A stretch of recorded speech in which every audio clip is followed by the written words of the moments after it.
Hi, everybody, and welcome to this UK and a Changing Europe event. Delighted to welcome you to discuss the very interesting topic of Boris Johnson and Parliament. Those of you who are very, very aware will note that I'm not Professor Anand Menon. Unfortunately, Anand is dropped out and handed this baton over to me. That's not totally unrelated to the fact that he's on question time later tonight.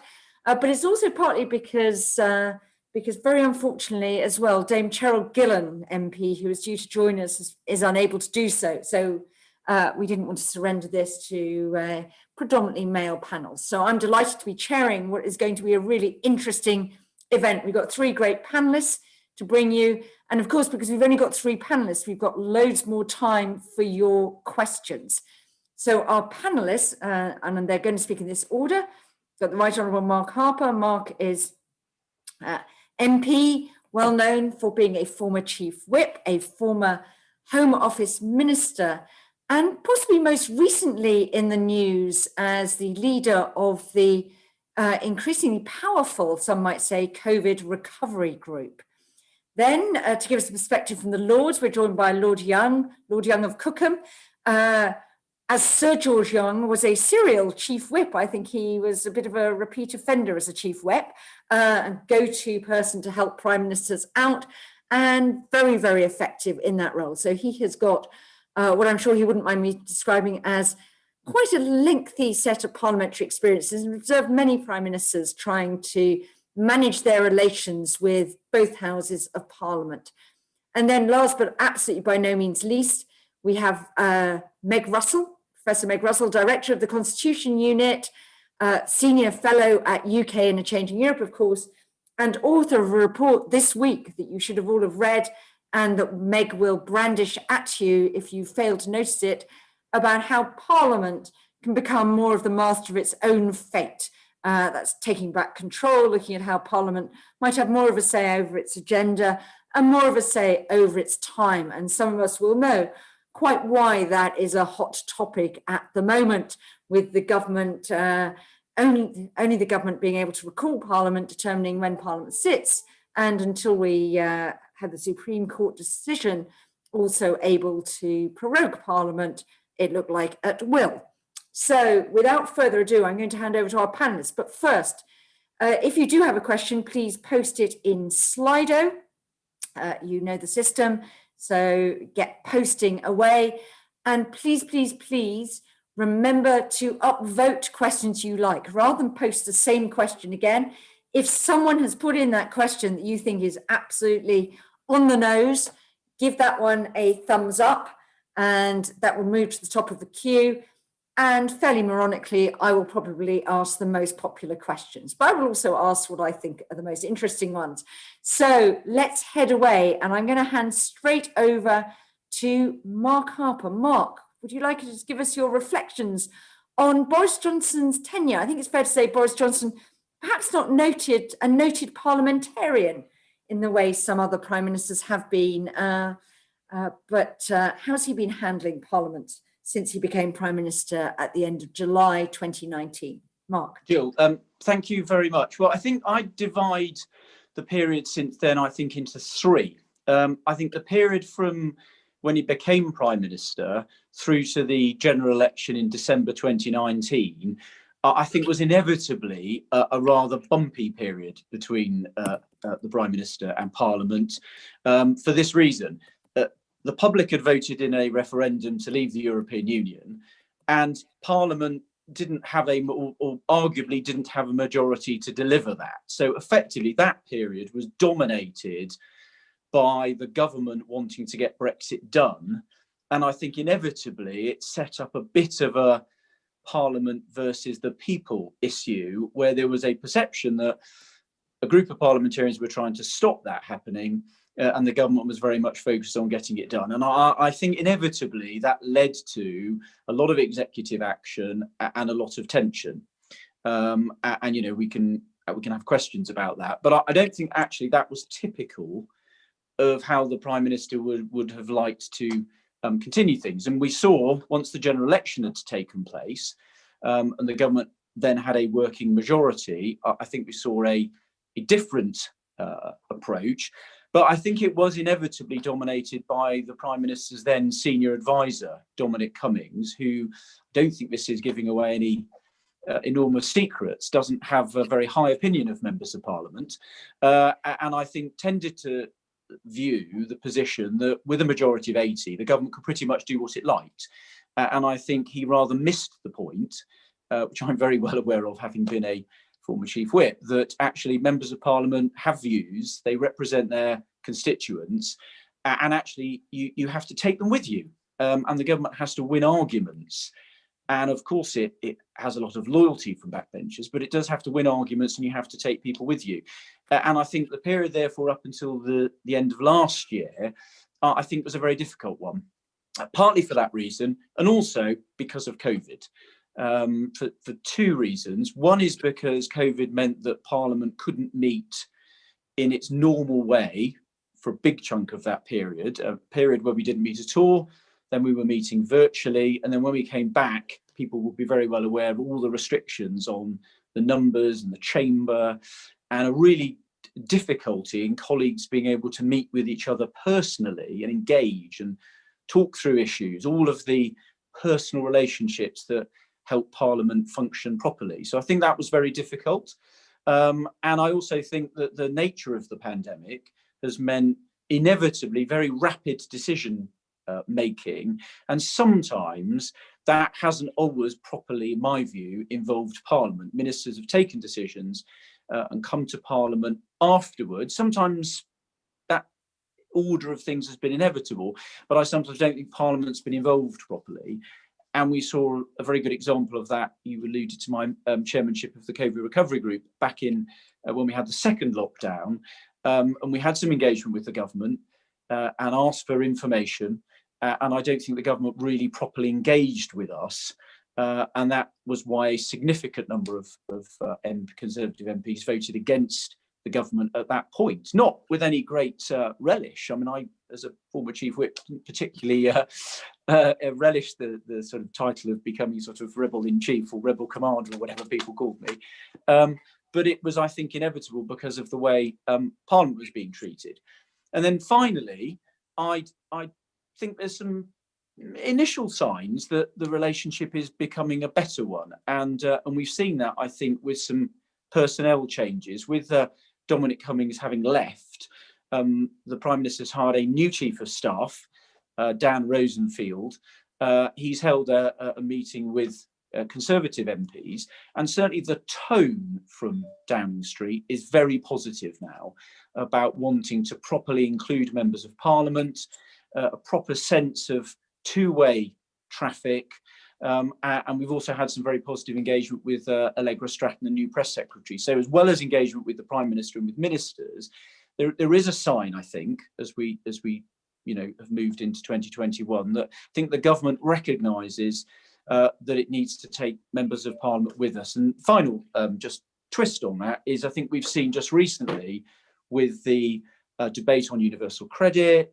We've seen on the debate this week about the genocide amendment to the trade bill. I think the government's recognised that there are some big arguments coming, and it's got to win those arguments with MPs. And a majority of 80 has to be worked at every day. You can't just assume that you win every single vote by that if you don't make the arguments. And so I think we're going to see that engagement between the Prime Minister, the government and Parliament becoming stronger over the remaining 4 years of this Parliament. I just wanted to ask you, Mark, as a former chief whip, are you surprised that that majority of 80 has, if you like, proved so unreliable straight after the election? I rather naively assumed that Parliament would sort of go away as a significant forum once Boris Johnson had recorded that fantastic election victory, not least with lots of new MPs who owed their election victory so much to him. Well, I think it's two things. I think partly COVID and the dramatic nature of some of the decisions that Parliament's been having to grapple with that have really tested people's loyalties, I think has been one factor. But I do think it's a reaction to the way that the government, when Dominic Cummings was there, was treating members of parliament. I think members of parliament, Conservative members of parliament, you're right, recognise they were elected to support a Conservative government. And I think many MPs recognised that it was the Prime Minister's personal campaigning qualities that got them elected. And so they're minded to support the government, but that does require the government treating members of parliament properly and taking members of parliament into their confidence and winning those arguments. And if you don't even make an attempt to do that, I don't think you can be surprised that you're not going to win those arguments with MPs. But I think that lesson, I think, has been learned, and there's now a sign that Number 10 is behaving in a different way, which I think is incredibly positive. Good. That's a really interesting point to end on. Let's go to Lord Young and have a bit of a view from the Lords, but also any reflections, Lord Young, you might like to just make on, as a former Chief Whip looking at the Commons, have you been looking on slightly surprised, I think, at some of the government's travails in the Commons with what in other circumstances might have been regarded as quite a healthy and reliable majority? Well, thank you, Jill. I've been in Parliament when we've had an even bigger majority under Margaret Thatcher, and even then we had difficulties, some of which I'm afraid I was responsible for. The poll tax, if you remember that. We had a majority of 100, and I led a rebellion. I want to talk mainly about Boris's relationship with the Lords, but if I could add a footnote to the very interesting talk that Mark has just given. I agree that it makes sense to divide the question of Boris's relationship into, I think, two, basically pre-November 2019, no majority, a divided parliamentary party, Brexit unresolved, and an activist speaker.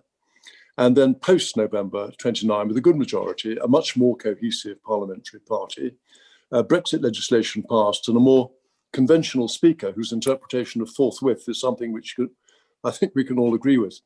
And against that background, I agree with what Mark said towards the end. I think the prospects for a more harmonious relationship may be better, though there are still some issues to overcome.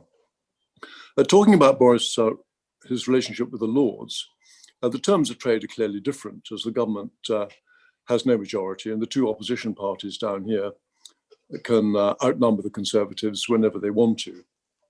On appointments to the Lords, I think Boris showed some magnanimity in putting Ken Clarke and Philip Hammond in the Lords after their opposition in the dying months of the last Parliament. But no appointment for David Lidington, a former Lord Chancellor and effectively Deputy Prime Minister under Theresa May. But on appointments on the other side of the balance sheet, there was the loosening of Theresa May's policy of restraint in the volume of new appointments. It's just worth pointing out that the Labour Party benefited as well as the Conservatives in refreshing their members. And in December, they got 5 new peers to our 8. On numbers, the Lords have agreed we are too large, and we've resolved to get our numbers down to the same level as the Commons. And we were making good progress by a combination of retirements and restraint, and the old man with the scythe. But I think we do now need a new concordat with the government, setting out what's going to happen for the remainder of this Parliament and setting out how both sides are going to contribute to getting the numbers down. Perhaps a reconvening of the Burns Committee with fresh targets, taking into account the last election. At the moment, there's little incentive for the leaders of the various parties to persuade people to retire if the numbers are simply topped up and we're back where we started. Related to that, we could make progress with the Grocott bill. This is a private member's bill to stop the by-elections for the 92 hereditary peers as vacancies occur. It was always meant to be a stopgap, but in one recent by-election, there were more candidates than voters, and at times it's straight from Iolanthe. Now, in the last Parliament, the government wasn't supportive of the bill, but I think it should review that. The vast majority of peers want reform. Only a handful are resistant. I don't believe in the conspiracy theory that Boris wants to bring the House of Lords into disrepute by bumping up our numbers. Though, as I've said, we do need a concordat to avoid any reputational damage caused by our size, not assisted by the disproportionate number of Liberal Democrats compared with their representation in the House of Commons, and on average, they're younger than the rest of us. Then we had the diversion of our proposed move to York. Again, I don't believe this emanated from Boris, and it was difficult to take seriously. On costs, we would have had all the cost of refurbishing our end of the Palace of Westminster. You couldn't simply leave it to decay. But then we'd have had the cost of a new Lords in York, against the background of the huge costs of one chamber of Parliament in Holyrood, quite apart from the logistical problems for ministers in the Lords and joint committees. That distraction, I think, has now been laid to rest. Major Lords reform, primary legislation, is on the back burner. It would be guaranteed to jam the logs in the parliamentary programme, but minor reform, where there is a consensus, is possible. And then there's a section of the manifesto that said, after Brexit, we will also need to look at the broader aspects of our constitution, the relationship between the government, parliament, and the courts. And if you remember, a Constitution, Democracy and Rights Commission was promised in the first year. Now that hasn't happened, and I asked a question about it last week. And the impression I got was that this was not top of the government's priorities, and they're more likely to break it down into component parts rather than set up a commission to cover all the issues raised by the title. And I think the background to that section of the manifesto was the hostility in the Lords to prorogation and aspects of Brexit, although we didn't overplay our hand. And I think more problems were caused in the Commons through procedural devices than down our end. Prorogation, deeply unpopular down our end, and it happened to prompt my resignation from the government. I don't think the government are going to try that one again. But more broadly, I don't think the Lords have overplayed our hand. For example, recently we've met very critical time deadlines for legislation without a guillotine, and we haven't indulged in multiple rounds of ping pong. Potential confrontation was avoided over the internal market when the offensive section was dropped in the Commons because a deal was reached. We have a large number of civil servants and judges down our end who took a dim view, but also there was unhappiness from Brexiteers such as Michael Howard.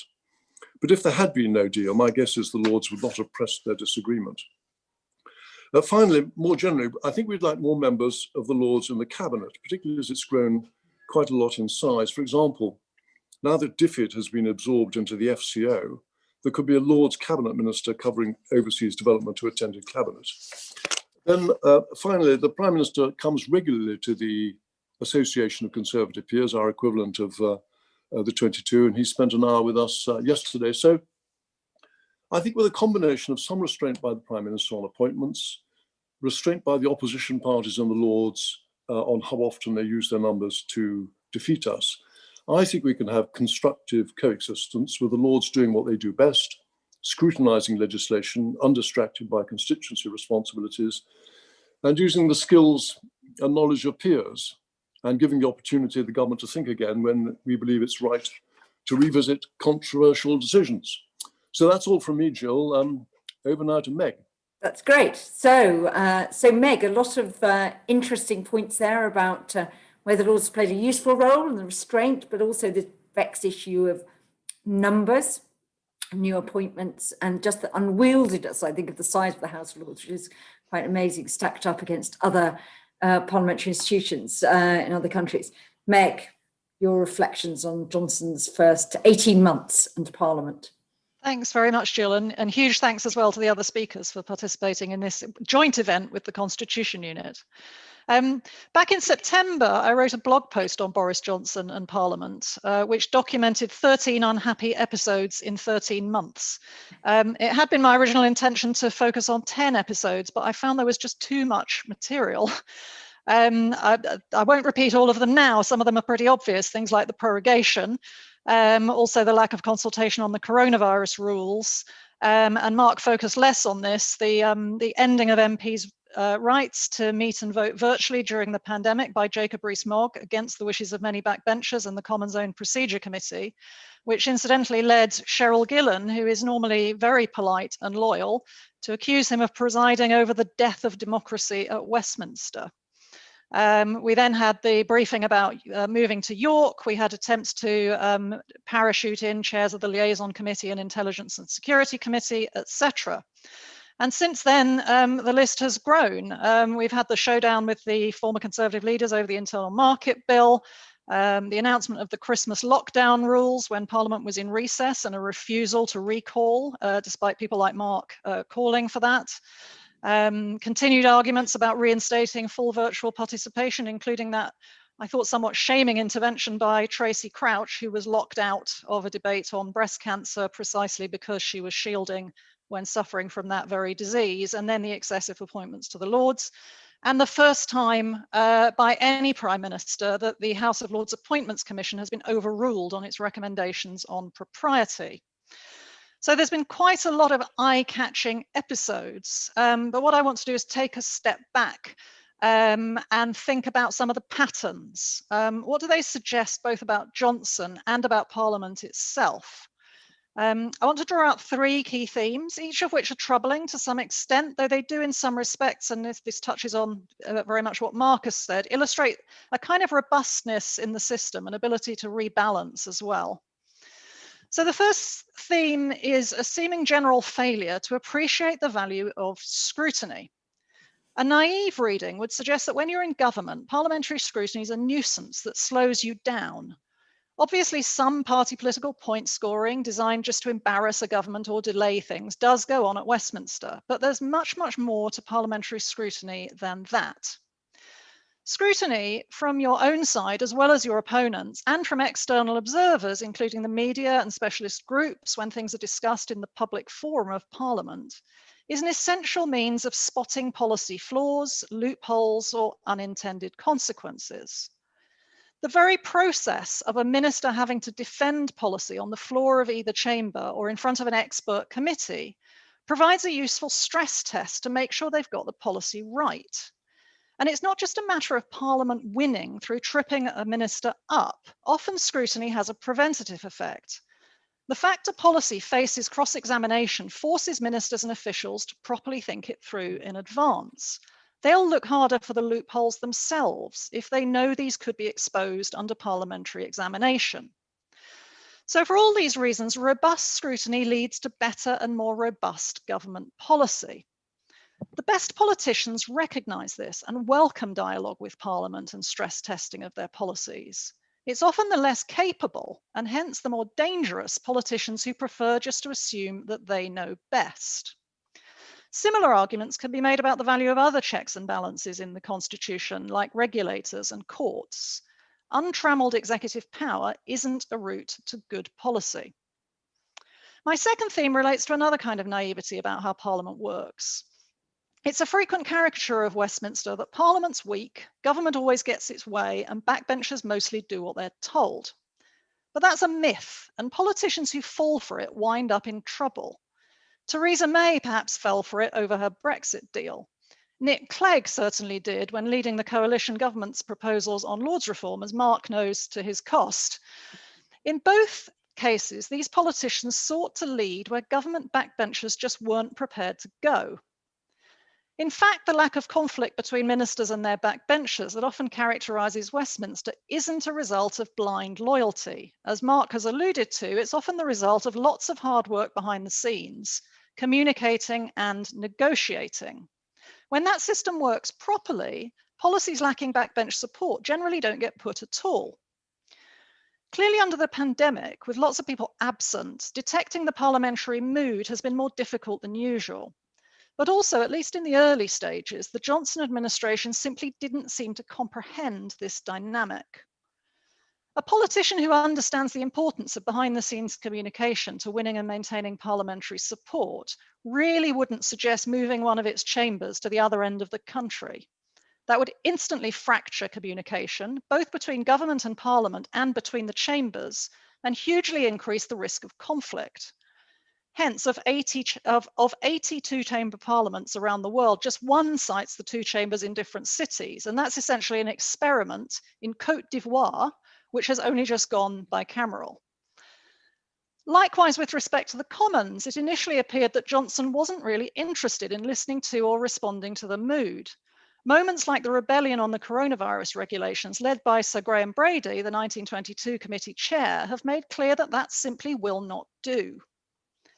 Perhaps someone who aspires to be world king not only assumes that they know best, but also that others will meekly follow their judgment. But to succeed as a leader in a parliamentary system where you depend on MPs to keep your job, you need to be as good at listening as pronouncing. As Mark has indicated, perhaps those lessons are now starting to be learnt. Those points were both about the strength of Parliament in a way, but my third point is about its weakness. While backbenchers can bite back and some rebalancing be achieved, recent episodes have also demonstrated Parliament's structural weaknesses when faced with an executive determined to go its own sweet way.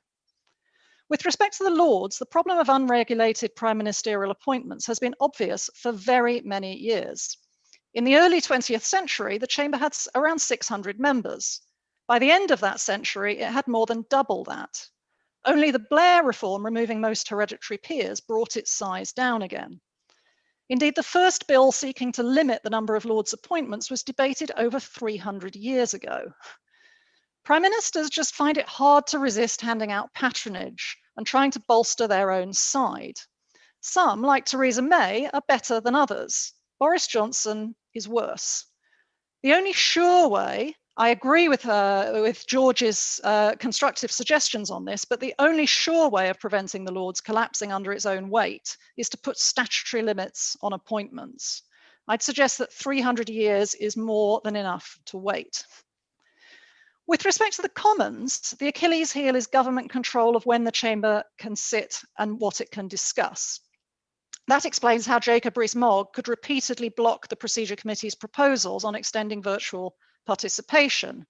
It explains how ministers can deny debate on coronavirus regulations and refuse a recall when MPs demand it. And of course, it explains the prorogation. Jill has kindly already mentioned our report, and I'm just going to wave it here. Published this Tuesday, entitled Taking Back Control. I'd suggest if Westminster's going to be a sovereign parliament post-Brexit, it needs a far greater say over its own affairs, rather than having to beg time from the government, the very government that it ostensibly controls. So the turbulence under the Johnson government has demonstrated, inadvertently and sometimes to its own costs, aspects of Parliament's strength, but it's also shown up weaknesses in Parliament that urgently need to be addressed. Thank you.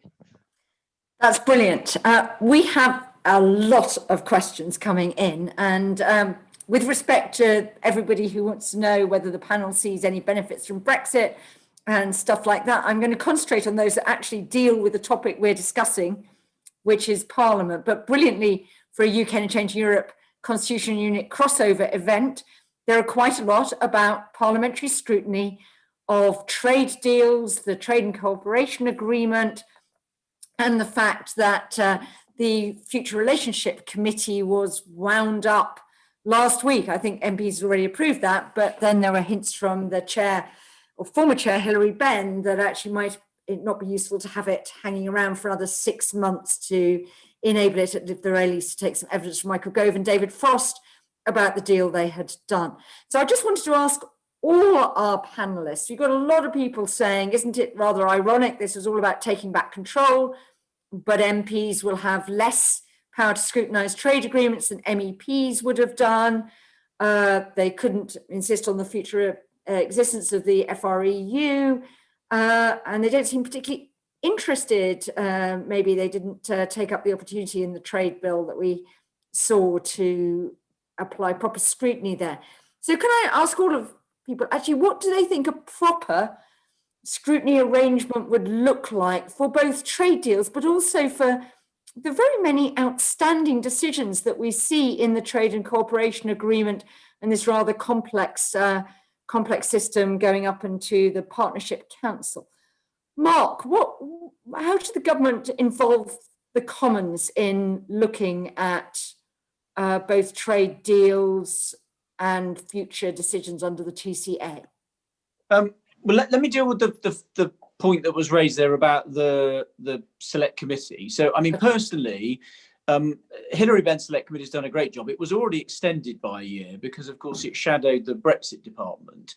My own view is I do think that Lord Frost and the future relationship should be scrutinised by Parliament. But personally, I'm perfectly comfortable with that being done by the International Trade Committee. It is, after all, a trade deal. I don't think you need a special select committee just to do it. There was an argument about that, but it goes quite a long way beyond trade, doesn't it? It does, after all, look at security cooperation. It's got, I mean, quite a lot of select committees would be interested in it. And David, it does, in which case I don't have any problem with the different select committees looking at the different aspects of it. I mean, actually having the trade committee look at the trade pieces, and then the Home Affairs Committee, chaired by Yvette Cooper, dealing with the security things. I mean, there's a strong argument actually that having those specialist pieces of scrutiny where you've got experts in those particular policy areas is a better way, actually a more rigorous way of doing scrutiny than having a single committee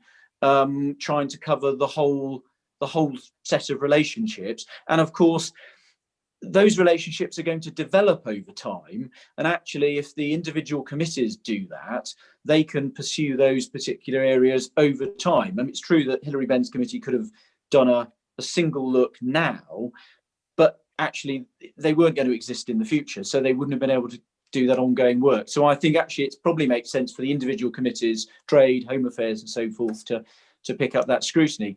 On the general subject of trade deals, I mean, this is a difficult area because you cannot negotiate a trade deal by Parliament with the government going off and trying to negotiate something and then having to come back and renegotiating it. In fact, we saw that didn't work because in a way that's what happened with the Brexit withdrawal agreement when the government didn't have a majority and there was a lot of second guessing going on about the government's view and then Parliament perhaps having a different view. And we saw individual members of Parliament going off to Brussels trying to have separate negotiations, and I just don't think that works. The government has to do the negotiation. I think what's important is it sets out its negotiating objectives, and that's debated and scrutinised by Parliament, and that is indeed what the government has said that it will do. I think Liz Truss has set that out very clearly, and then obviously it's up to Parliament whether or not it approves the trade deal. Now, it obviously can't change individual bits of the trade deal, but I think what Meg said is very pertinent to this. Ministers negotiating a trade deal know that they've got to get Parliament's approval, and they know what Parliament won't approve. And I think the government's made clear commitments around things like food standards, animal welfare standards. So a minister balancing all of the factors knows that they've got to come back to Parliament, win a vote on a trade deal, which means they've got to be able to present the balance of the things that we've signed up to in that trade deal in a way that's going to win parliamentary approval. And I think that is the best way of delivering that parliamentary scrutiny. I mean, you can't have Parliament trying to negotiate, in the place of the government. So I think the arrangements the government set out, I think, are pretty solid. And obviously we'll see over the coming years as we negotiate different trade deals how successful they are. Meg, do you agree with that they're pretty solid? Because I think quite a lot of MPs think I think there were some amendments, weren't there, by Jonathan Jangley to the trade bill suggesting more power for the Commons to look at trade deals, and a bit of concern that it's just fait accompli and using the CRAG procedures might allow the government to go away and not schedule debates and things like that. Well, I think maybe it's, sorry, Mark, did you want to come back in? No, sorry, no, go on, Meg. I have plenty of go. I mean, I think it is a bit unfortunate that the groundwork for some of this was laid in. I thought Mark's phases were very useful, and it's optimistic to think that we may be in a third phase. I'd like to share that optimism. It's early days, but we're broadly in agreement. I think we're broadly in agreement on phases 2 and 3. Actually, let me just say one thing about phase 1, if I may. It is something of a myth, I think, that we got into this kind of people versus Parliament situation that Mark referred to due to Remainers in Parliament blocking Brexit. I wrote a piece which I think appeared on the UK and a Changing Europe blog, as well as the Constitution Unit, asking who it was who prevented Theresa May getting Brexit done, as was the slogan. And of course, Boris Johnson voted against her deal. Jacob Rees-Mogg voted against her deal. Priti Patel, I think, voted against it 3 times when the other 2 at least had relented on the third occasion. So I did think it was pretty, well, cheeky would be putting it politely, actually. I think it was pretty appalling for Johnson to run a people versus Parliament election when he was part of, You know, I mean, he was asserting his backbenchers' rights, as were the others. But be honest, you were among those who blocked the deal. And Parliament's reputation took quite a hammering in that period, and I think a lot of that was not deserving. Meg, just on that point, and then I promise I won't intervene on the rest of your comment. I think the argument, though, there, and I don't want to, thinking of Jill's injunction, I don't want to turn this into a Brexit discussion. I think the argument, though, is about whether the deal that Theresa May put forward was actually Brexit and whether we were effectively going to be signed up to following all the EU's rules. And from my point of view, I was one of those that voted against it twice. My view is, if we'd left on her deal, effectively, we'd have been in the worst of all worlds because we'd have been signed up to all the rules and having no power. So the argument was about whether that was actually Brexit or not. And, you know, without refighting all of that, I think that's the perspective that many people had rather than the one that you put forward. Yes. Well, I mean, I respect all of that. And I said, you know, asserting backbenchers' rights to vote against it, but it was the presentation, which I think was fundamentally rather dishonest, that this was all somebody else's fault. When the people who went on to form Boris Johnson's cabinet were amongst those who voted against the deal. So let's be honest, there was a big argument going on in the Conservative Party during that period about what Brexit meant. People took different sides. It was not the fault of a Ramona parliament that this didn't happen. I mean, I think in the last vote, if the Spartans had voted for the deal, it would have gone through. And we wouldn't have had a lot of that. But I think that then, you know, Mark is right that a lot of sort of people felt burnt by that experience. And immediately post-election, there was a strong desire to kind of shut Parliament out, a great suspicion of the dangers of scrutiny, the dangers of letting Parliament in. And the withdrawal agreement bill that came back after the election was very different to the one before the election, which had included a lot more provision for parliamentary oversight of the negotiating objectives, for example. And I think that set the tone rather for this next phase with trade agreements and things, which actually, looking back, maybe is rather regrettable. And maybe now, you know, as I said, good scrutiny makes for good decision making, and a little bit more transparency, and including, you know, if you include Parliament in discussing the negotiating objectives, then it's much more likely that Parliament is going to agree with you at the end. And you know, Mark is right. Of course, some of these conversations are going on in other ways, but they perhaps could have been formalised a little bit better. Can I just say quickly on the committee? I think probably Mark and I would agree on this to a significant extent, but I think that this is quite a nice example of the sorts of things that we talked about in our report in terms of backbenchers' ability, or non-government members' ability, to get things debated when they want to get them debated. I know that Parliament approved the committee ending in January previously, and then arguably Hilary Benn believes that circumstances changed because it took longer to get the final agreement than expected, and they were running out of time to scrutinise it, and he thought the committee's life should be extended, and he asked Jacob Rees-Mogg, as leader of the House, to propose a motion to do so, and Jacob Rees-Mogg didn't want to do so. My best guess is that if a motion had been put to extend it and the government had whipped against extension, the government would have probably got that. Backbenchers probably would have supported the government on that. But you get this tension where you've got certain parliamentarians say they want to discuss something and having to go with a kind of begging bowl to the government to say, make room on the agenda. I think that if there's a genuine mood on the backbenches that something needs a decision, they should have access to time to be able to have a decision on that. And I worked for the Right Committee as a specialist advisor, and the report picks up to an extent where the Right Committee left off in terms of the Right Committee actually used this term, take back control, in describing the relationship between the Commons and the government more than 10 years ago. So that's where we take our title from, despite how it might look, you know, where the obvious place it might look to have come from. It had this phrase in its report about the current arrangements demonizing government and infantilizing backbenchers, because the government is always getting the blame for time not being made to discuss things. But actually, if Parliament had more control of its own agenda, it could take those decisions for itself, and we would see whether it really supported the extension of the committee or not. And I suspect, in all honesty, it wouldn't have done. All right, and that would remove Hilary Benn's grievance. I know Lord Kinnoul, I think, who chairs the Lord's EU committee, has pointed out that their committee goes on. So I wonder if Lord Young might just say, what does he think the role of the Lords will be in scrutinising the UK's future relationship with the EU as it evolves, including the knotty questions around the Northern Ireland Protocol, but also future trade agreements. Are you satisfied with your role in that? I think we've just seen a very good example of how the Lords can add value to the discussion. There's a trade bill going through at the moment, and in the Lords we carried an amendment was carried against the wishes of the government about human rights in China, and that went to the Commons and it was narrowly overturned, and it's coming back to us.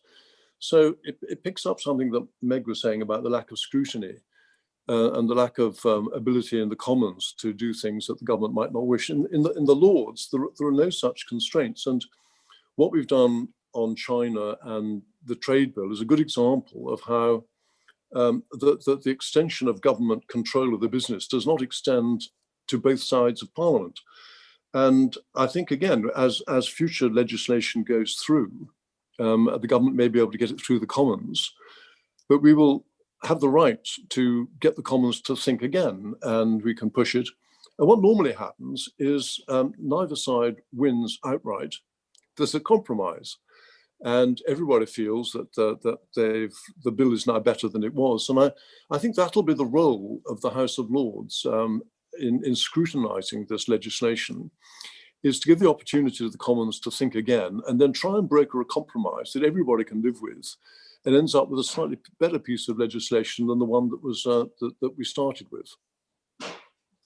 Okay, let's go on. We've got quite a few questions about legislation here, because I think one of the things we've seen with Brexit is quite a lot of legislation introduced that then depends very much on the use of secondary legislation, delegated legislation, which doesn't tend to get very much scrutiny. And various people are asking about, actually, is this a sort of bit of an aberration? Is this a sort of legacy of Brexit that we're having this surge in secondary legislation?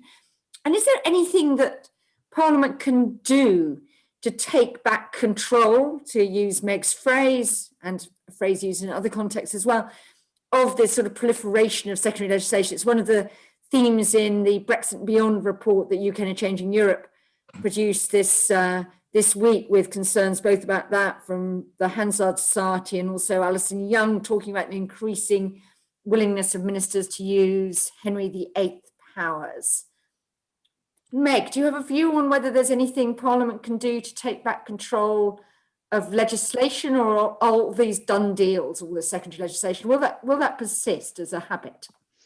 I think this is really difficult. I mean, there are two things that have greatly added to the volume of secondary legislation. First, there's Brexit, obviously, which is just, a phenomenally complicated policy challenge with, our laws being interwoven with European law for 40 years. There's an awful lot of unpicking to do, and you would clog up Parliament forever if you had to take every individual change through primary legislation. So that there's justification for using secondary legislation, but the problem is where the boundaries come and how far the government kind of tries its luck in getting actually quite big things through under secondary legislation that ought to have closer scrutiny. But then, of course, we've had COVID. And actually, I mean, Mark no doubt will want to comment on this. Under COVID, things have been even worse, because you've had these, the so-called made affirmative instruments which come into force. They make major changes, locking down, introducing quarantines, introducing £10,000 fines in some cases, which actually come into force often, a matter of minutes or hours after they've been published and before Parliament has even had a chance to see them, let alone debate them and vote on them. And this very much touches what I was saying about good scrutiny making for good policy, because they've often been actually sort of unraveled afterwards because they're seen to have flaws because they hadn't been read and scrutinized in advance. And this makes it very difficult to convince members of the public to follow the rules if it's difficult to even get a sense of what they are. So I think those two, Brexit and COVID, have both created a rather unhealthy situation where the government is getting into the habit now increasingly of doing major policy changes through secondary legislation. And I think that is something that needs serious review now. I mean, they're both extraordinary events, but I think on both of them, the government has gone too far. And I think the relevant committees, George might comment on this, you know, the important committees in the Lords, which have been quite agitated about this. And it's not even, you know, these arguments have been going on since before Brexit. And I think we do need now a review of the boundaries between secondary and primary legislation and how much scrutiny each gets. This is an area where we tend to get very critical reports in the House of Lords Constitution Committee, I think, when those bills come forward. But Lord Young, do you think there's any prospect that governments will reduce their addiction, if you like, to secondary legislation? Well, Henry VIII is very unpopular down our end of the building. And as Meg said, it's where you strike the boundary. And what the House of Lords is quite good at doing is saying, this bill has simply got too many Henry VIII clauses. We'd like slightly more on the face of the bill and slightly less. And also, without getting into an argument about affirmative and negative procedures, we're quite good at getting the type of secondary legislation changed. We have quite a powerful delegated legislation committee. And under negative procedures, basically stuff goes through. Under affirmative procedure, it needs a debate and approval.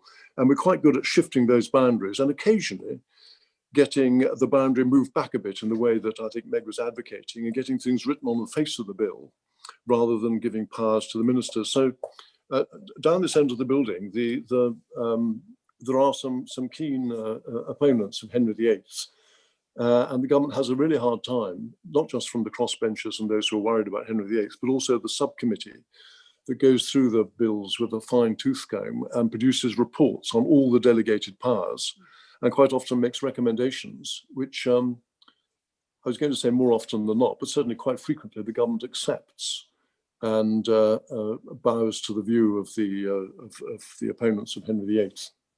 And Mark, we saw a bit of that, didn't we, in the original Theresa May Great Repeal Bill, EU Withdrawal Act, with the sifting committee being established in the Commons to look at secondary legislation. But do you detect any appetite among your colleagues for shifting the balance back and making it harder for the government to just take quite sweeping powers in secondary legislation?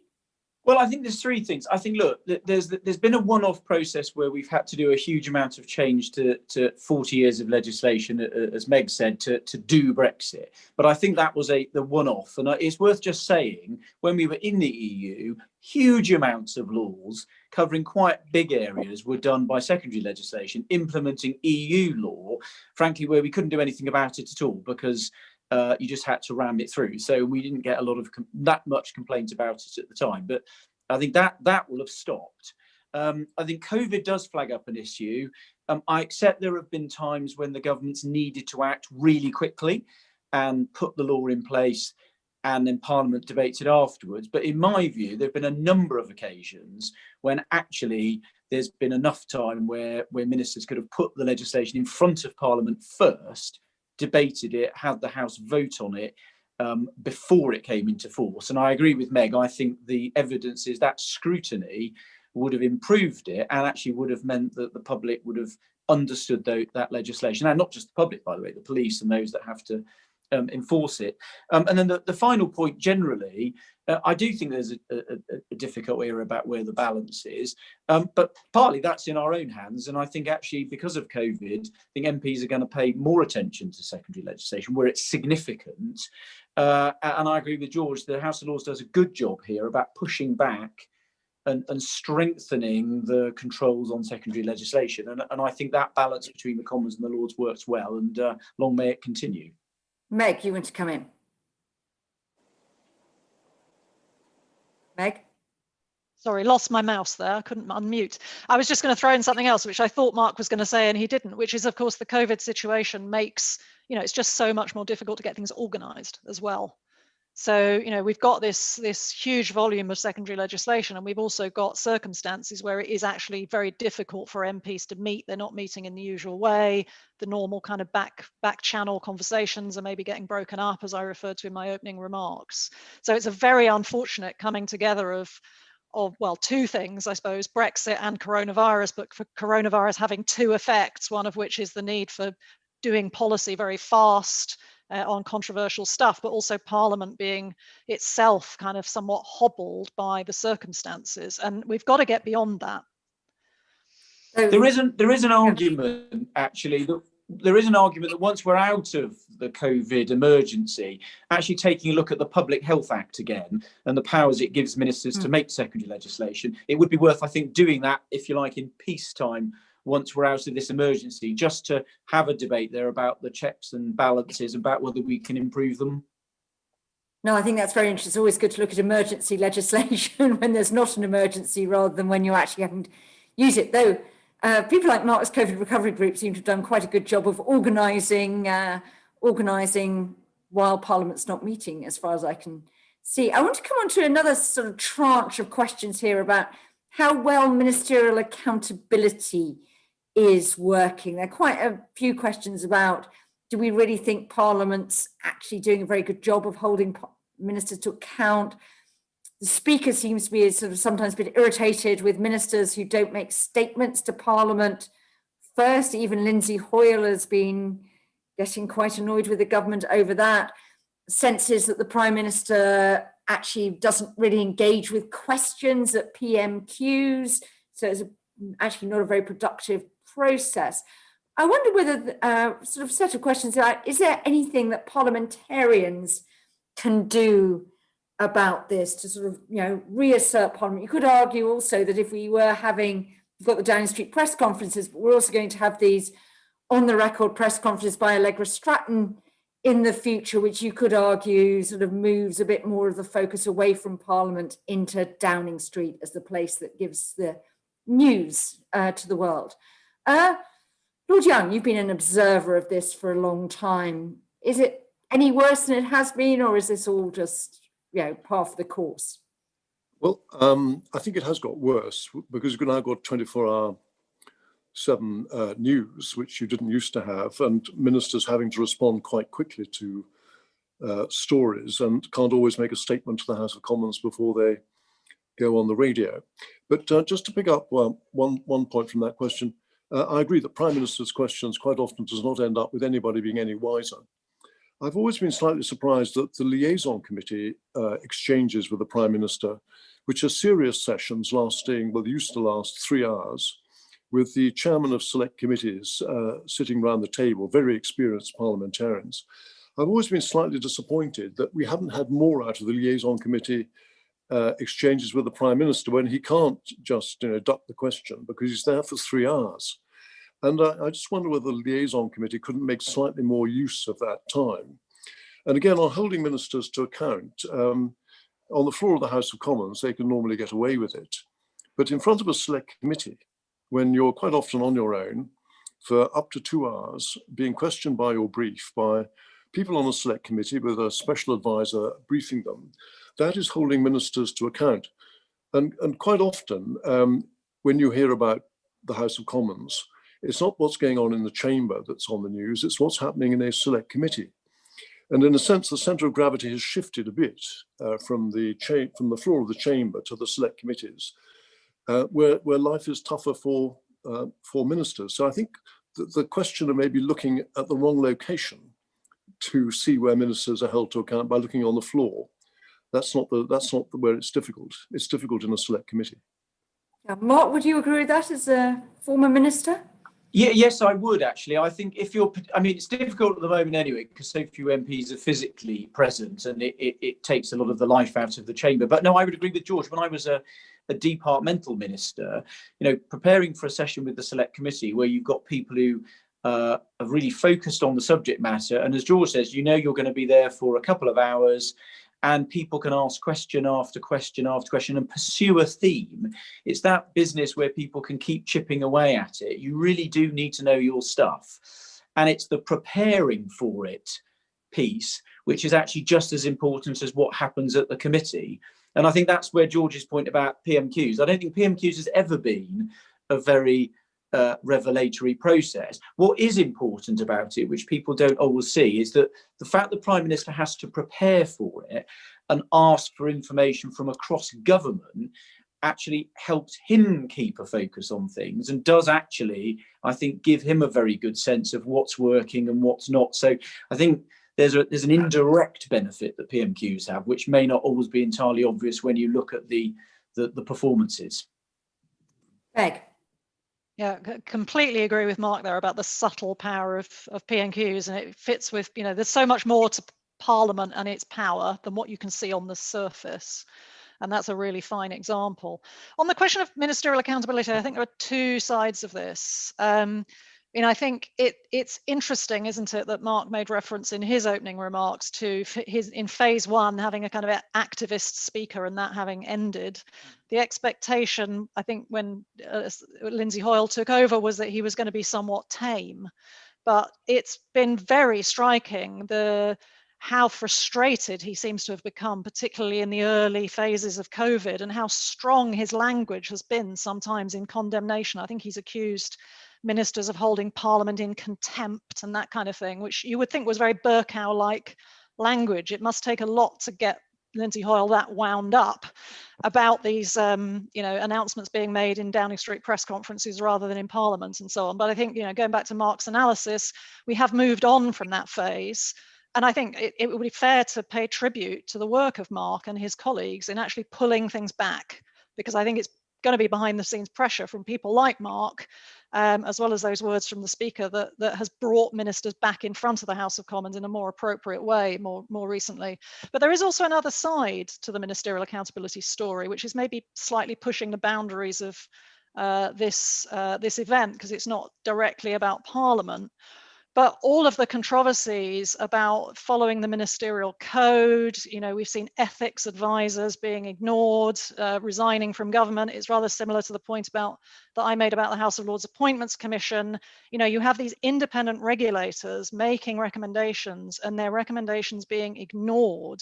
And I think that has been, on a broader constitutional front, a worrying aspect of the Johnson administration, that it was maybe, born in Cummings' time and maybe it will change, but it didn't quite work immediately after he'd gone on some matters. But that there's been a tendency, I think, in the Johnson administration to kind of be prepared to follow the letter of the law, but to push that as far as you can. And, we do not have a legal constitution in the UK, which is adjudicated by judges. We have a political constitution, which very often depends on senior political figures actually behaving well and kind of following the traditional rules of the game. And if you don't do that, ultimately the only comeback is to nail things down legally more and more. So, to put the House of Lords Appointments Commission on a statutory basis, to make sure that its recommendations have to be followed, to legislate for prorogation, because you can't trust ministers not to abuse the powers they've got. And I think we've got to be really wary of that. We're seeing more and more moves in that direction,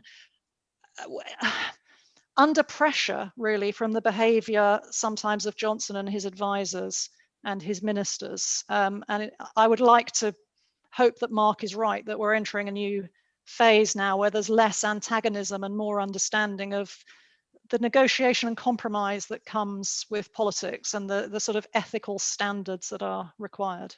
So I just wanted to come back to our two parliamentarians on precisely that. I mean, Mark Young, is it realistic to expect Parliament, after all, the executives drawn from having a majority in the legislature, we don't have a US-style separation of powers where they may about to put Donald Trump on trial.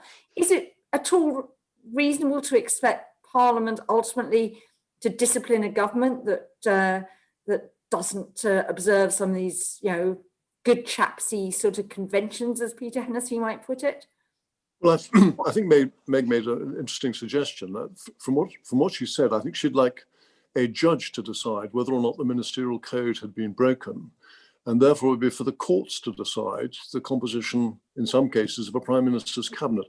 Well, I'm not necessarily in favour of that, but what I'm saying is that's the direction in which this pushes. Well, if you don't respect the unenforceable rules, if you like. Yeah.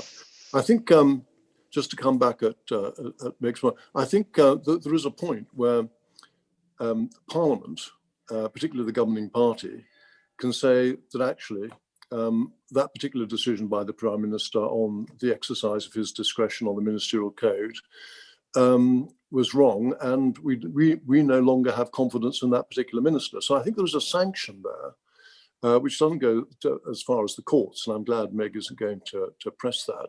There is a political sanction, and I've seen cases where, going back to the 1980s, where backbench MPs have lost confidence in a minister, and the Prime Minister has been forced to dismiss that minister. So that power is there within Parliament. It has been exercised, and for all I know, may be exercised again in the future if the Prime Minister maintains confidence in a colleague who's lost the confidence in the Commons. Mark, final word. Do we need to strengthen any of these conventions? Maybe look some of these regulators more closely into Parliament or something like that? I think George is right. Ultimately, these are political decisions, and I would be against them being decided by either courts or external regulators. Ultimately, the checks and balances are there. They may not always be as transparent, but George is right. Ultimately, Prime Minister makes decisions, and the check and balance on him is a political one. And it might be a bit messy, but I think it actually works in the end, and I think we get to the right outcomes. Okay, well, that's, I think, a good positive point to end, that at the end of the day, we get to the right outcomes. Hopefully, Mark is right with that. But I would just like, on your behalf, to thank our fantastic panelists for joining us at this UK and a Changing Europe Constitution event. Lord Young of Cookham, Mark Harper, Meg Russell. Could you fill in the survey? Because we'd like to know what you thought of it, who was there. There seems to be lots of people. Thanks so much for all your millions of questions. Sorry that I didn't get to the overwhelming majority, but I think we picked up some really interesting themes. And please do watch out for future Isolation Insight events. So thank you very much for joining us, and good afternoon.